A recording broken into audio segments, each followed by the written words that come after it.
Je suis Christophe Cassin, je suis ingénieur de recherche au Centre international de recherche sur l'environnement et le développement basé à Nogent-sur-Marne, près de Paris. Je suis chercheur dans une équipe qui fait de la modélisation prospective en tant que gestionnaire de projet et je travaille plus précisément sur le lien entre les modèles et les processus de négociation et de décision.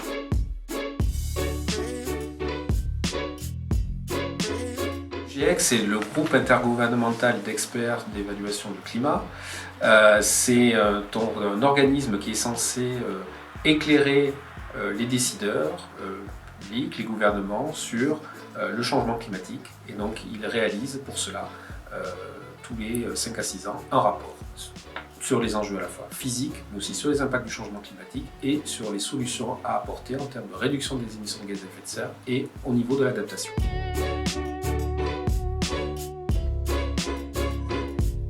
Les rapports du GIEC servent essentiellement à pouvoir orienter, éclairer les décideurs publics au niveau de la construction des politiques publiques à l'échelle nationale, mais aussi à l'échelle internationale. Également les professionnels, dans le monde privé également, dans différents secteurs, et également aussi les populations pour également pouvoir s'orienter dans ce monde qui change.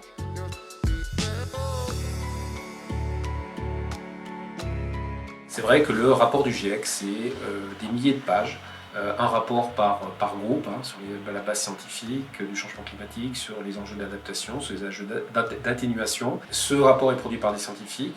Une formation de scientifique, effectivement, est relativement nécessaire pour pouvoir le comprendre. Cela étant dit, quand vous allez sur le site du GIEC, vous avez des résumés du rapport, vous avez aussi des questions fréquentes qui sont répondues, vous avez des atlas aussi interactifs qui vous permettent de regarder l'impact du changement climatique sur votre région en particulier.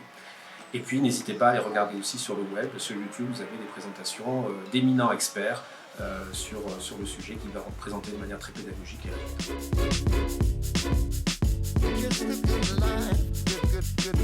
Je pense que c'est important que le rapport du GIEC, en tout cas ses principaux messages, soient diffusés auprès du grand public, parce que le changement climatique, c'est pas qu'une affaire de gouvernement, c'est l'affaire de tout le monde. C'est l'affaire de nous, des générations futures également. Et il est important que nous comprenions en fait qu'est-ce que le changement climatique et à quoi il faut s'attendre dans les prochaines décennies, selon en fait l'orientation de nos politiques, de nos efforts vis-à-vis des émissions de gaz à effet de serre.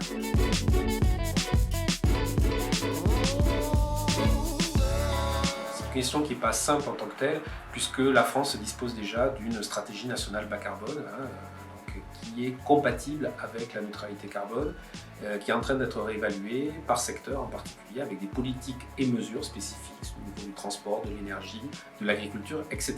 Donc c'est une forme de feuille de route à suivre. Ce qui manque en France à l'heure actuelle, c'est un signal, en fait, sur le long terme, un prix du carbone qui permettrait d'orienter mieux les anticipations des différents acteurs. Il manque également peut-être une action peut-être un peu plus énergique sur certains secteurs, en particulier le transport et le bâtiment, où il y a vraiment des gisements de réduction d'émissions de gaz à effet de serre très très importants.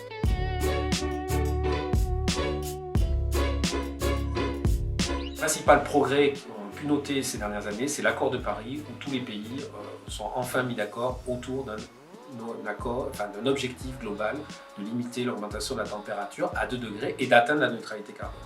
L'enjeu à l'heure actuelle, c'est de pouvoir mettre en musique les efforts, les contributions de chaque pays et de faire en sorte que ce climat de confiance et de montée en ambition des pays s'accélère à partir de maintenant et pour les prochaines années, puisque l'on sait que en sommant l'ensemble des efforts des différents pays, on n'est pas encore sur une trajectoire de la neutralité bas carbone.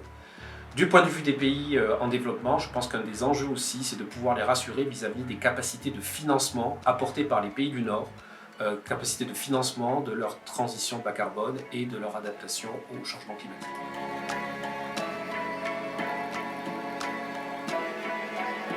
Il est vrai que l'échelon local, c'est un échelon qui est extrêmement important dans la transition bas carbone. On parle beaucoup de négociations à l'échelle internationale, de politique publique au niveau national, mais l'accord de Paris aussi appelle à ce que les différents acteurs, et notamment au niveau territorial, prennent en main le sujet climatique.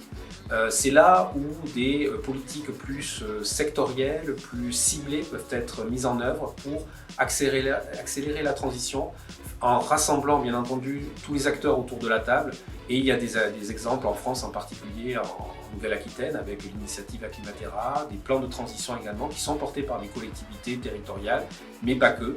Je pense que l'échelon local, c'est un des enjeux, surtout dans un climat un petit peu de crise un peu de notre démocratie. On a besoin aussi, je pense, non pas de rêver, mais enfin d'avoir un enjeu, un objectif en fait de projection pour les populations, et la transition bas carbone, l'adaptation au changement climatique en fait un. Sortir de cette vision axogène pour essayer de construire un avenir meilleur pour tous, équitable, même si effectivement l'enjeu est de taille et ne sera pas forcément facile.